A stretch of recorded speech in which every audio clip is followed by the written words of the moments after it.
Dorothy Zbornak says goodbye, walks through the front door, and disappears. Rose, Blanche, and Sophia hold one another in the living room. Then Dorothy comes back through another door because one goodbye is not enough. She embraces them again, leaves again, and returns one final time. The scene is funny because the show cannot resist breaking its own sadness. It is painful because everyone in the room understands that the joke is only delaying what must happen greatly. For 7 seasons, these 4 women built a family after the families they expected to grow old with had changed, left, or died. The house in Miami became proof that life after 50 could contain sex, work, fury, illness, reinvention, and a great deal of cheesecake. But in the final episode, Dorothy leaves that house for good. The other women tried to continue without her. The result revealed something the original series had understood from its first night, even before the network understood what it had commissioned. The Golden Girls was never simply 4 funny performers sharing a set. It was a machine in which every woman supplied something the other 3 lacked. Remove one part and the rhythm changed. Remove Dorothy and the entire argument of the show changed with her. So why did a series that was still successful end? Why did its continuation fail? And how did a joke about a television show that did not exist become one of the most durable comedies in American television history? To answer that, we have to leave Dorothy at the door and rewind to another joke made during a network promotion when nobody was trying to invent the Golden Girls at all. In 1984, NBC presented a promotional special for its coming television season. One of the programs being introduced was Miami Vice, the stylish police drama that would make pastel jackets, speedboats, and nighttime streets part of the network's new identity. During the presentation, performers Selma Diamond and Doris Roberts joked that the show was really called Miami Nice, a series about older people living in Florida. The joke could have lasted a few seconds and disappeared. Instead, it reached people at NBC who heard a premise inside it. Television had spent years treating older women as mothers, grandmothers, neighbors, or punchlines orbiting somebody else's story. A comedy that made them the center of the household felt unusual enough to be risky and obvious enough to wonder why nobody had already done it. The idea reached producers Paul Young, Witt, and Tony Thomas. They brought it to Susan Harris, whose work on shows such as Soap had already demonstrated an appetite for combining sharp comedy with subjects network television preferred to approach carefully. Harris did not write 4 generic senior citizens.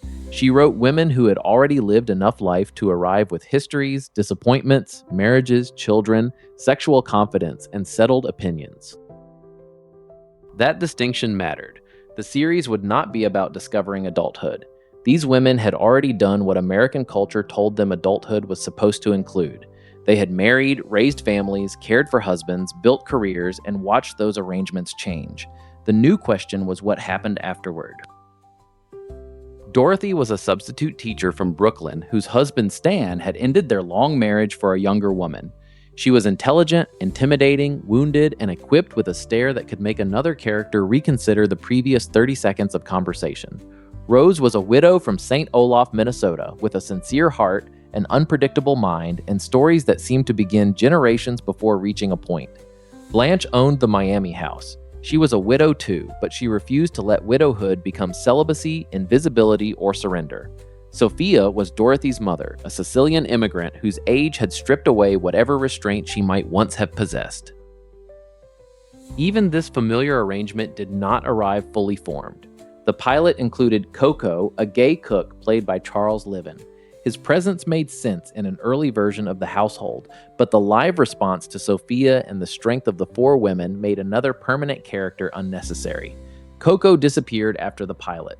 Sophia, who had originally seemed likely to visit rather than dominate the house, became essential.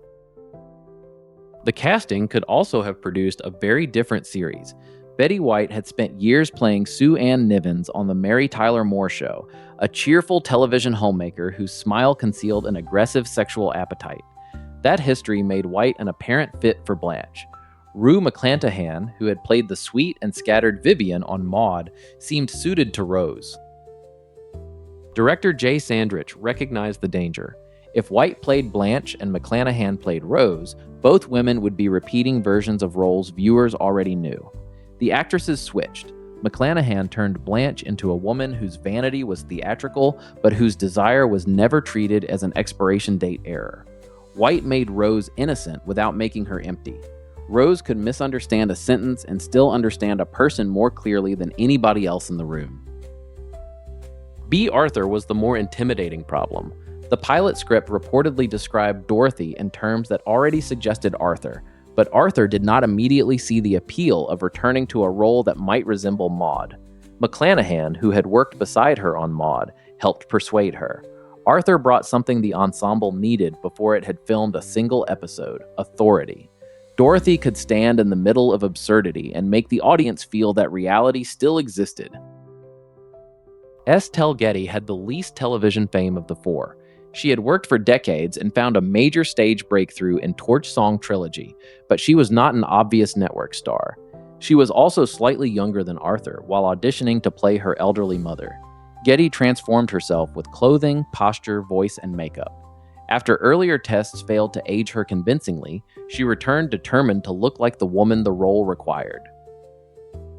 Sophia became the force that changed the pilot's balance. Her stories began with Sicily in 1922, but historical reliability was never the point. Sophia used memory as a weapon, a performance, and occasionally a forgery. She could say what everyone else was too polite to say because age had given her the perfect defense. Either she was too old to care, or the stroke that prompted her move from Shady Pines had damaged the part of her brain that censored her. The four performances fit because none occupied the same comic territory. Dorothy punctured nonsense. Rose created it accidentally. Blanche turned desire into theater. Sophia turned cruelty into affection before anyone could object.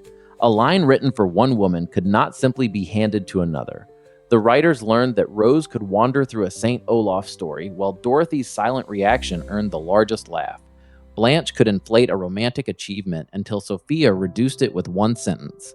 Dorothy could win an argument and still discover that Rose had understood the emotional problem first.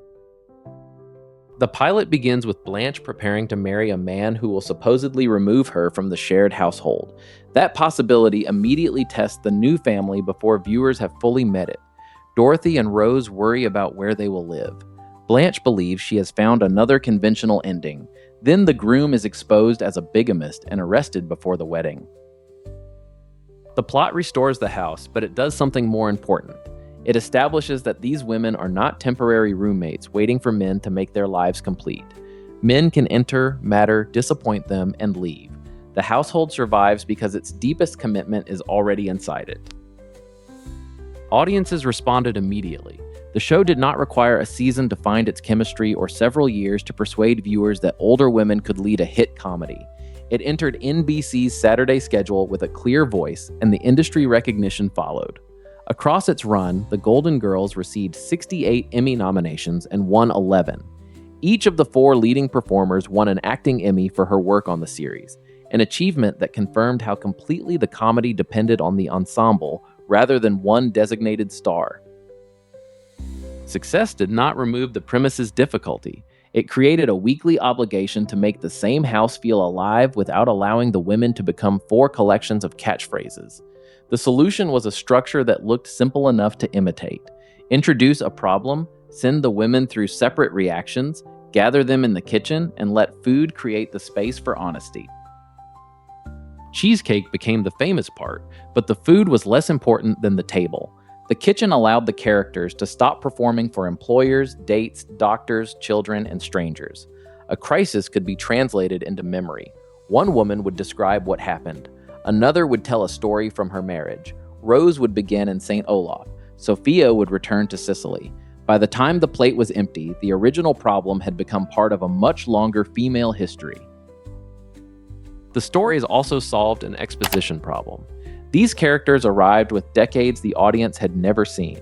Dorothy could mention Stan without a flashback because divorced people carry old arguments into new rooms. Rose could talk about Charlie because grief does not obey a pilot episode. Blanche could compare a date with George because a widow's continuing desire does not erase her marriage. Sophia could invoke Sal because the dead remain active inside family rituals. The past gave every joke weight. Stan was not merely an ex-husband who appeared when the plot required trouble. He represented the part of Dorothy that wanted proof the marriage had meant something even after he betrayed it. Charlie's memory explained why Rose's innocence was not ignorance of pain. George's absence lived beneath Blanche's confidence. Sal existed in the traditions Sophia defended and the stories Dorothy doubted. This was the hidden engine of the show. The women did not begin again by pretending nothing had happened. They began again by carrying everything with them. That engine allowed the Golden Girls to tell stories other sitcoms might have treated as special events. Aging was not a lesson delivered by a guest character. It shaped employment, medical care, romance, money, family, and the way strangers assessed the women before they spoke. Dorothy encountered age discrimination while trying to find stable work. Blanche feared menopause because she had built so much of her identity around being desired. Rose lost employment and confronted the terror of financial uncertainty. Sophia faced the shrinking independence that could accompany physical vulnerability. None of these problems belonged only to old age, but the series showed how age changed the amount of patience society offered. One of the clearest examples came from Susan Harris's own experience. In the two-part story Sick and Tired, Dorothy becomes exhausted and ill, but doctors repeatedly dismiss her. The humiliation is not simply that she lacks a diagnosis. It is that medical authority turns her certainty about her own body into evidence that she is irrational. I don't know where you doctors lose your humanity, but you lose it. You know, if all of you with the Calm politeness. She explains what it felt like to be treated as a neurotic wasting his time. Then she tells him that one day he will sit on the other side of the table, and she hopes he receives a better doctor than he was to her. The speech works because Dorothy has spent years being the person least likely to doubt her own perception. If even she can be reduced to pleading for belief, the system is stronger than individual confidence. Harris turned private frustration into an argument that millions of viewers could recognize. The show approached HIV through a different character. In 72 hours, Rose learns that a blood transfusion years earlier may have exposed her to the virus. Waiting for the result forces fear into a household accustomed to solving problems through conversation. Rose briefly suggests that Blanche's sexual history makes Blanche a more logical target. Blanche rejects the moral equation immediately. AIDS is not punishment, and illness is not proof of virtue or sin. AIDS is not a bad person's disease, Rose. It is not God punishing people for their sins. It did not turn Rose into a saint or Blanche into a lecture. It used their established identities. Rose's fear makes her reach for a comforting prejudice.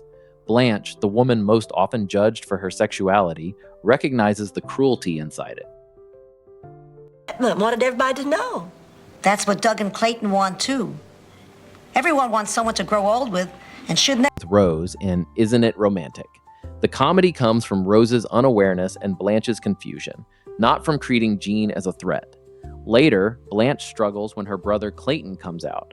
Her resistance becomes harder to defend when Clayton wants to marry Doug, and Sophia reduces the issue to one question: should everyone have the chance to grow old with someone? The Golden Girls did not float above the limitations of its era. Some jokes, stereotypes, and representations aged badly.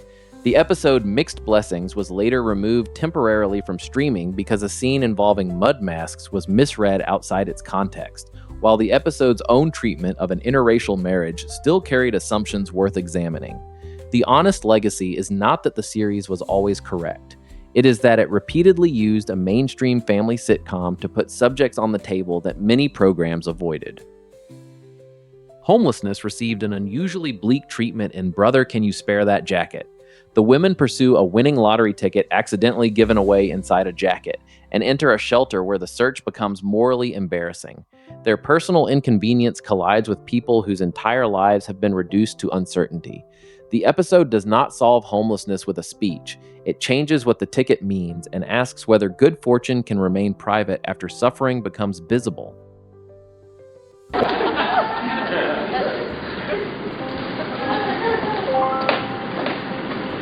Friendship grows on a boardwalk bench until he can no longer reliably recognize their shared routine. Sophia, who can turn almost any fear into a joke, cannot argue him back into himself. Estelle Getty's performance finds the limit of the character's sharpness. Love can remain after recognition begins to disappear, but it cannot force time to reverse. These episodes did not work because the series suddenly became serious. They worked because seriousness had always been present beneath the rhythm. The jokes kept the women from becoming symbols of suffering. The pain kept the jokes from becoming disposable. Each woman carried a different defense against the fear of becoming invisible. Dorothy used intelligence. She corrected language, confronted hypocrisy, and maintained standards high enough to protect her from needing approval. But her sharpness concealed a deep susceptibility to rejection. Stan's betrayal did more than end a marriage. It left Dorothy measuring whether anyone would choose her without needing to be persuaded. Her relationship with Stan remained complicated because the show refused to make divorce emotionally clean. Stan could be selfish, foolish, and impossible. He could also know Dorothy's history in a way no new date could. They slept together, fought, attempted friendship, and nearly remarried after his business success seemed to prove he had changed.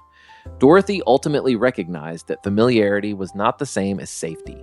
Their bond mattered, but it did not deserve to dictate the rest of her life.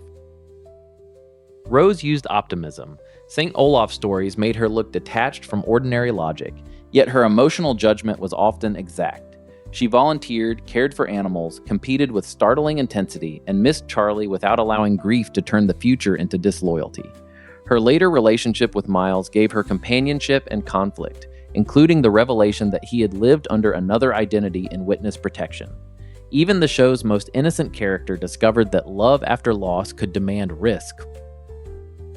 Blanche used desire. She understood attention as evidence that time had not defeated her.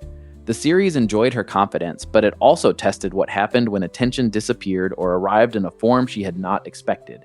Younger men, blind dates, disability, menopause, body image, and the memory of George forced Blanche to separate being desired from being valued. Her family stories exposed the limits of the identity she performed. Blanche could be progressive in one situation and frightened by change in another. Clayton's sexuality challenged the Southern family story she wanted to preserve. Her daughter Rebecca's choices challenged Blanche's need to control how others saw the Devereaux name. Her relationship with Big Daddy revealed that the past she romanticized had never been as stable as the accent she used to describe it. Sophia used stories. Cicely became an answer factory, and Shady Pines became the threat Dorothy could deploy whenever her mother crossed a line. But Sophia's aggression often protected dependence she did not want to admit. She lived in her daughter's household because age and circumstance had reduced her options. She responded by acting as though she commanded it. Her relationship with Dorothy supplied the show's oldest bond and some of its deepest injuries. Sophia could insult Dorothy's appearance with the precision of someone who knew every insecurity. She could also recognize when Dorothy was collapsing before the others did. Their love was not gentle, but it was durable. Dorothy was both Sophia's child and the person responsible for her, a reversal that made every Shady Pines joke carry a small amount of truth. Together, the four defenses created balance. Dorothy could stop Blanche's performance from swallowing the room. Blanche could remind Dorothy that caution was not the same as living. Rose could make compassion seem practical. Sophia could destroy any comforting lie that survived the first three responses. The formula was strong enough to support guest stars, relatives, recurring romances, and spin-off experiments. It also created pressure. Once viewers knew the rhythms, writers had to find new situations without making the women behave like strangers to their own histories. The extended family grew.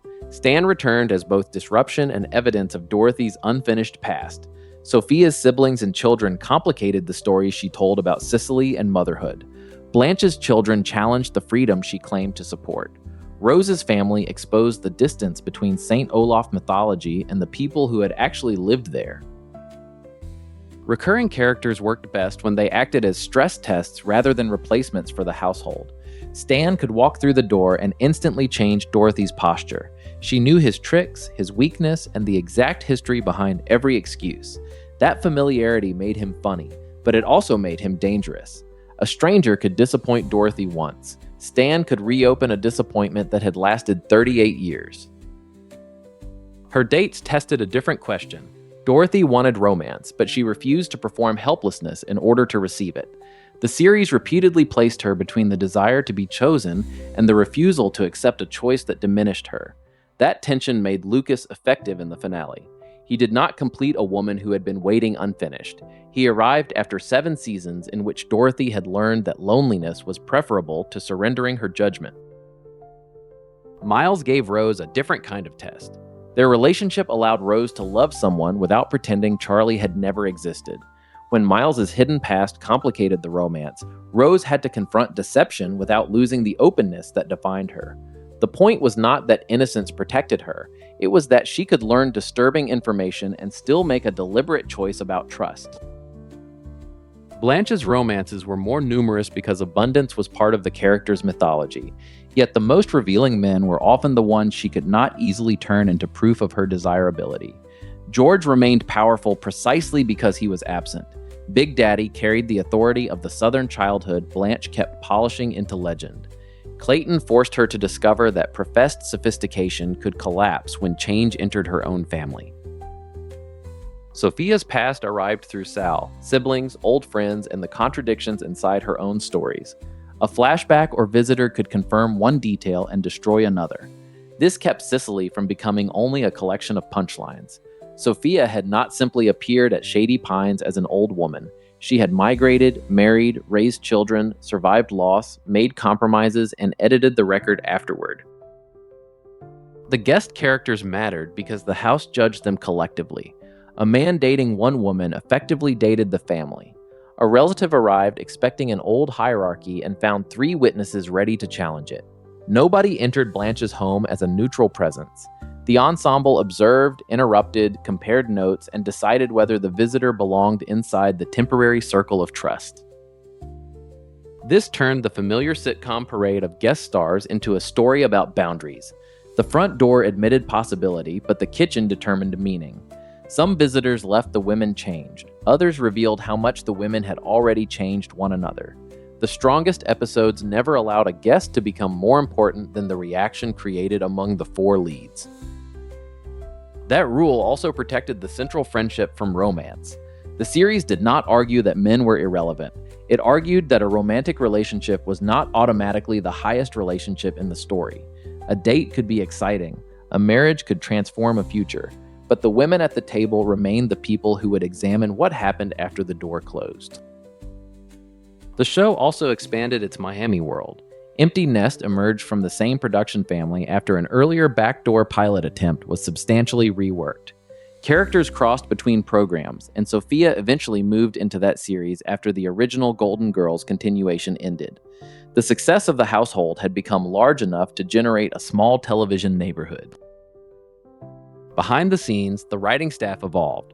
Younger writers had to persuade performers with decades of experience that they understood the characters. According to writers who later described The Room, the actresses were initially skeptical that people in their 20s could write convincingly for women their age. The answer was not imitation.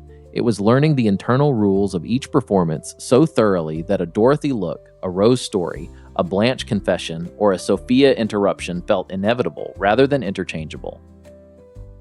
The performers protected those rules. B. Arthur's timing depended on restraint. Betty White knew how to let Rose arrive at the wrong conclusion without signaling that the actress was in on the joke. Rue McClanahan shaped Blanche's physicality, voice, wardrobe, and appetite.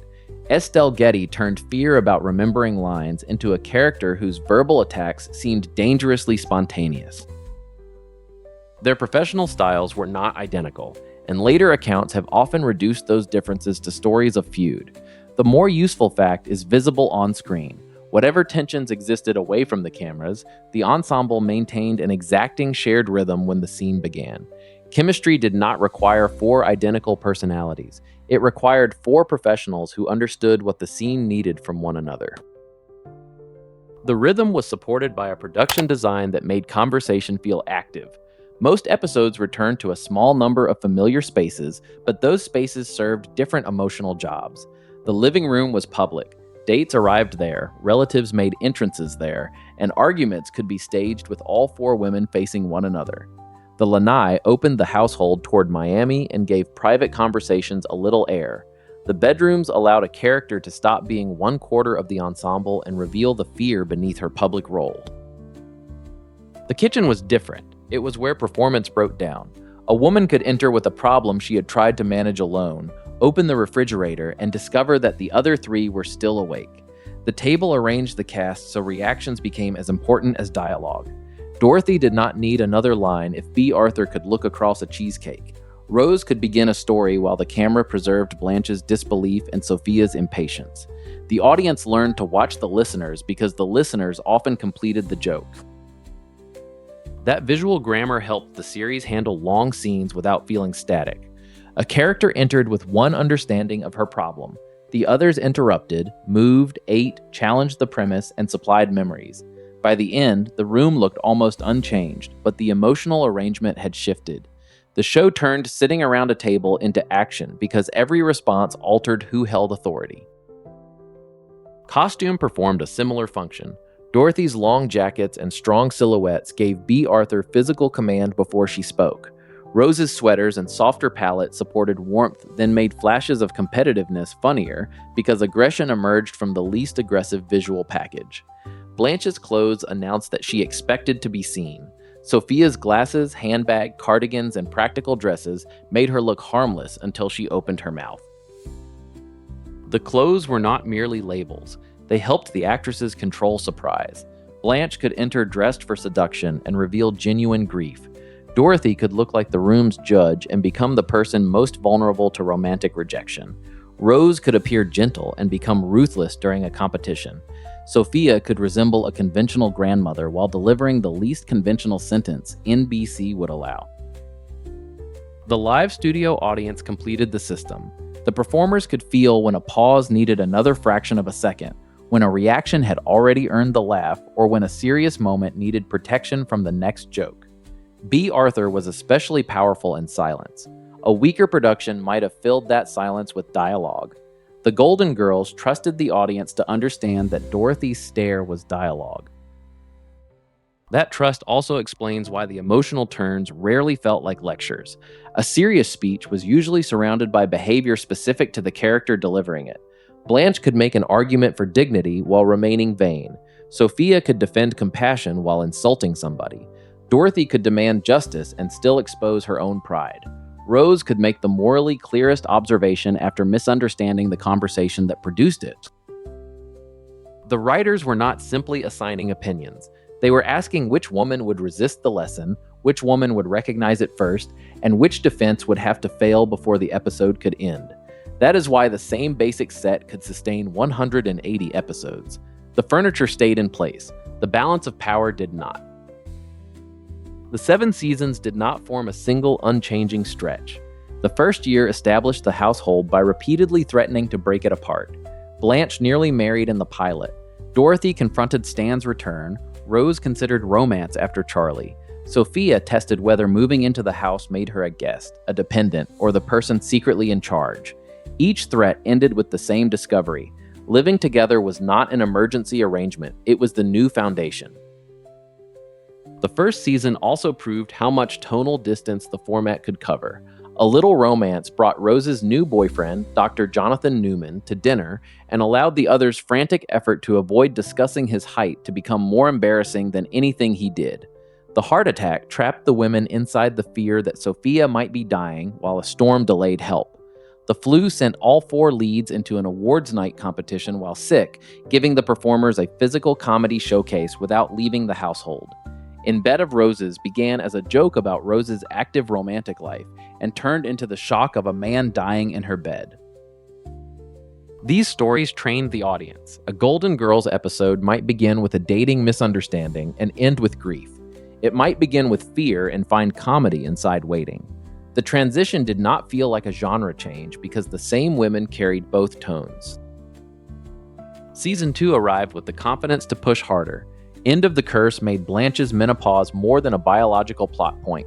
Blanche interprets it as the end of desirability, and therefore the end of the identity she has spent years performing.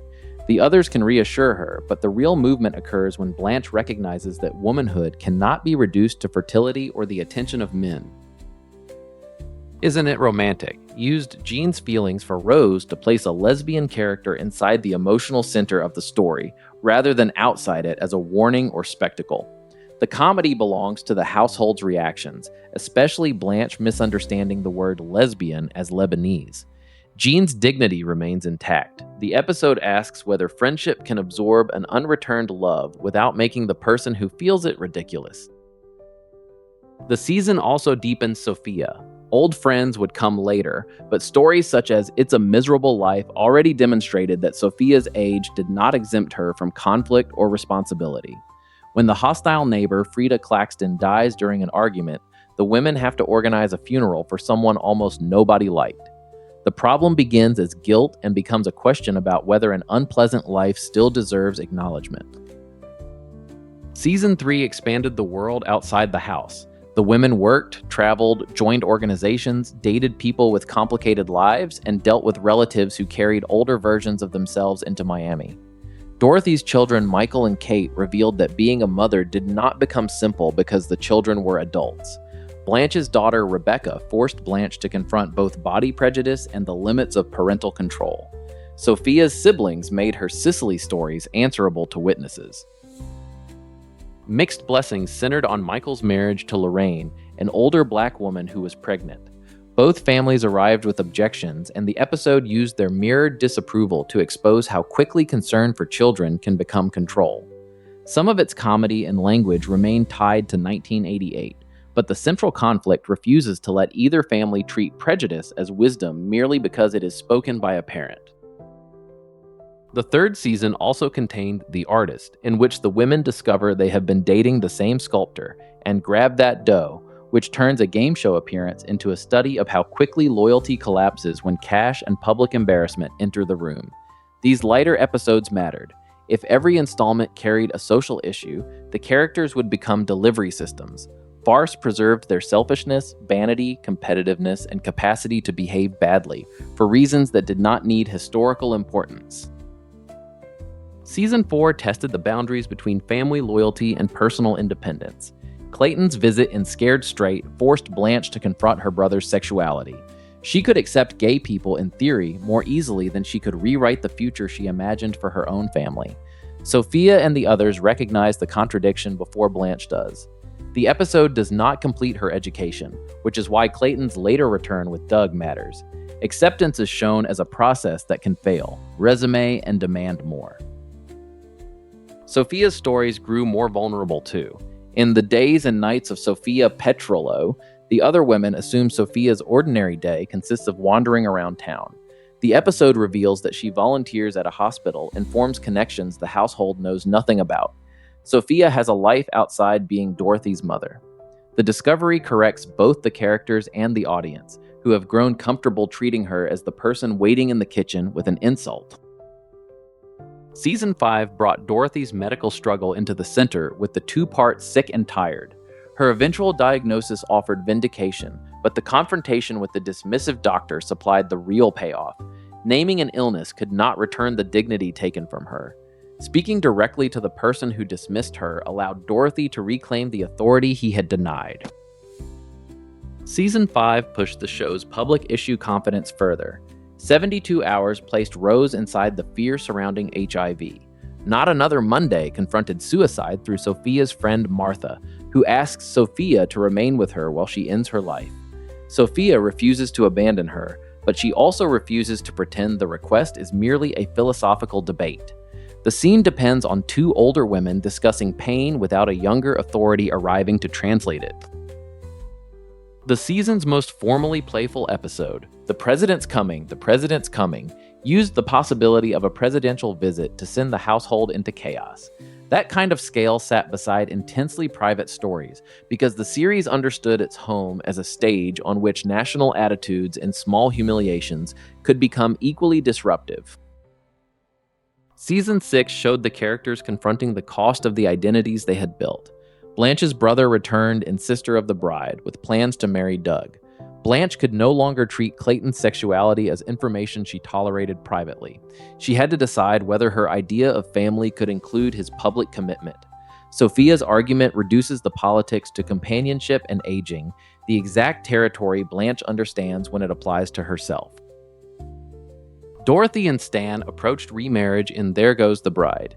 Stan's business success and apparent growth reopen a door Dorothy believed she had closed. Their history makes the possibility emotionally plausible, which is more dangerous than if Stan were simply a villain. Dorothy must distinguish the satisfaction of being wanted again from the wisdom of returning. She chooses not to rebuild the marriage merely because its ruins are familiar. Henny Penny, Straight No Chaser turned a school production into elaborate children's theater and demonstrated how eagerly the series could surrender to performance. Feelings, meanwhile, placed Dorothy in conflict with a student and the student's powerful parent. The show kept returning to teaching because a classroom made Dorothy's principles costly. She could demand honesty from friends at home, but demanding it at work threatened her livelihood. By season 7, endings were entering the stories before the series announced one. The Case of the Libertine Belle gave the ensemble a murder mystery weekend and proved the show could still build an intricate comic puzzle from the women's competing assumptions. Dateline Miami used a dating show framework to revisit the hope and humiliation attached to looking for companionship. Blanche and Dorothy continued dating, but the jokes increasingly carried awareness that opportunity was not infinite. The Monkey Show brings a hurricane, Stan, Dorothy's sister Gloria, and years of resentment into the same house. Stan sleeps with Gloria, turning Dorothy's ex-husband and sibling into one final assault on her ability to believe the past can be managed through intelligence. The hurricane outside makes the metaphor obvious, but the emotional damage lands because the series has spent 7 years keeping Stan and Dorothy connected. Home again, Rose revisits Rose's heart condition and the others' terror of losing her. The household that once feared Blanche's marriage might divide it now confronts separation that cannot be negotiated. The story prepares viewers for the finale without announcing that preparation. Friendship has become so complete that any individual future now threatens a collective one. The series was still funny. That is important. The later stories did not become a funeral march toward cancellation, but the accumulated history changed the sound of ordinary scenes. A joke about Dorothy finding love carried 7 years of rejection. A joke about Rose's health carried the memory of Charlie and the possibility of another empty chair. A joke about Sophia aging carried the friends she had already lost. A joke about Blanche's dates carried the knowledge that performance could not permanently defeat grief. By the later seasons, the series faced the problem that eventually reaches every long-running comedy. Success preserves a format long enough for repetition to become visible. Dorothy's appearance became an increasingly common target. Saint Olaf stories needed new extremes. Blanche's romantic confidence and Sophia's insults could be summoned quickly because audiences already understood them. The show could still produce excellent episodes, but the cost of another season was no longer measured only in ratings. It was measured in whether the characters were being deepened or merely activated. But after 7 years, the Golden Girls are waving goodbye. Sort of. A desire to leave while the work remained worthy of the cast. The essential production fact is simple. The other 3 women were willing to continue, but Arthur would not return as a regular. The series therefore had to solve the question it had posed in the pilot. What happens to this chosen family when one woman's future removes her from the house? The answer arrived through Lucas Hollingsworth, played by Leslie Nielsen. Lucas enters through Blanche's family and initially participates with Dorothy in a scheme designed to irritate Blanche. The false romance becomes real. That speed is part of the finale's fairy tale machinery. Dorothy, the woman whose intelligence has often protected her from hope, is offered a relationship that does not require her to become less formidable. She marries Lucas and prepares to leave Miami.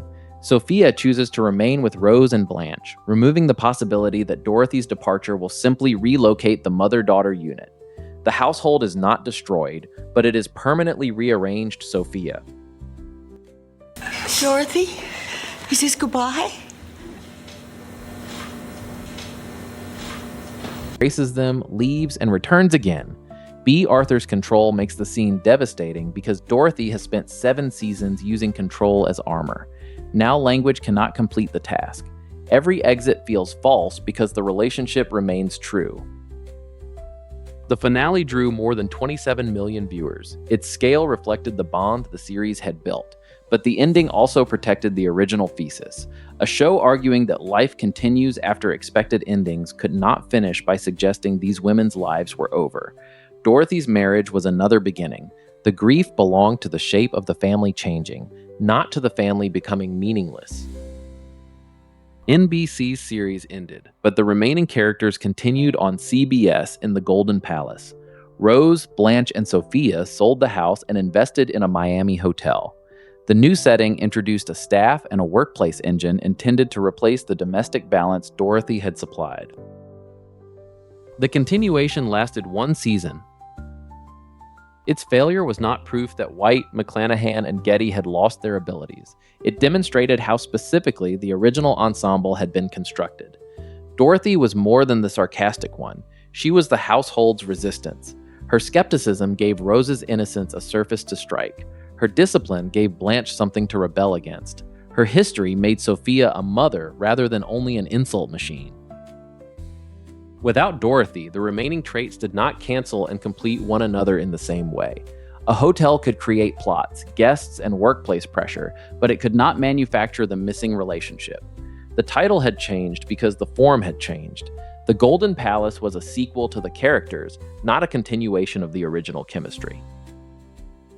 Sophia later appeared on Empty Nest, and the four performers continued to be celebrated through reruns, reunions, interviews, awards, and generations of viewers who discovered the house long after 1992.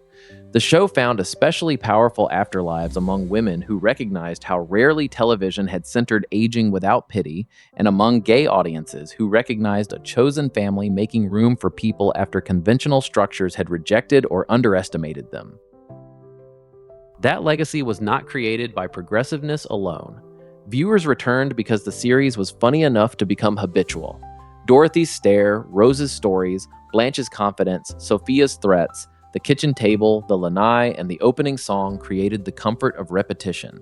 Inside that comfort, the show could introduce illness, prejudice, loneliness, poverty, desire, and death without asking permission to become a different program. The Golden Girls changed the visual expectation of aging too. These women were not hidden in neutral clothing and quiet rooms. Blanche's wardrobe asserted glamour. Dorothy's long silhouettes made authority architectural. Rose's softer colors supported warmth without reducing her to a child. Sophia's handbag and glasses turned practicality into iconography. The house itself was bright, social, and open to new people. Aging was presented as a life with texture, not a waiting room. The series also understood something that later friendship comedies would repeat. Four characters can represent different strategies for surviving the same world. The audience does not need to choose only one. On one day, a viewer may need Dorothy's refusal. On another, Rose's faith, Blanche's appetite, or Sophia's refusal to be embarrassed by survival. That is why the final doorway still works. Dorothy is not leaving three supporting characters. She is leaving three parts of a structure that helped her become capable of leaving. The women gave her the confidence to accept another life, and that new life required changing theirs.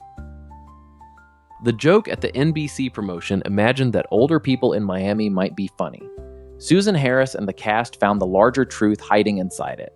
Women did not stop becoming complicated when television stopped considering them young. They carried marriages, betrayals, children, careers, bodies, prejudices, desires, and memories into every room. Friendship did not replace those histories. It gave the women somewhere to bring them. Dorothy eventually has to stop returning through the door. Rose, Blanche, and Sophia eventually have to loosen their embrace. The house becomes quiet, but the final separation does not invalidate the family they made. It proves the family worked. The Golden Girls lasted because four women who had already survived the ending society assigned them chose to begin again together. Its finale lasted because beginning again was never supposed to happen only once. If this complete rewind brought back a favorite memory, subscribe to the long rewind and tell us which Golden Girls episode still makes you laugh before it catches you off guard. The women leave the room, the table remains, and somewhere in the rhythm of a story that begins in Saint Olaf or Sicily, the door opens again.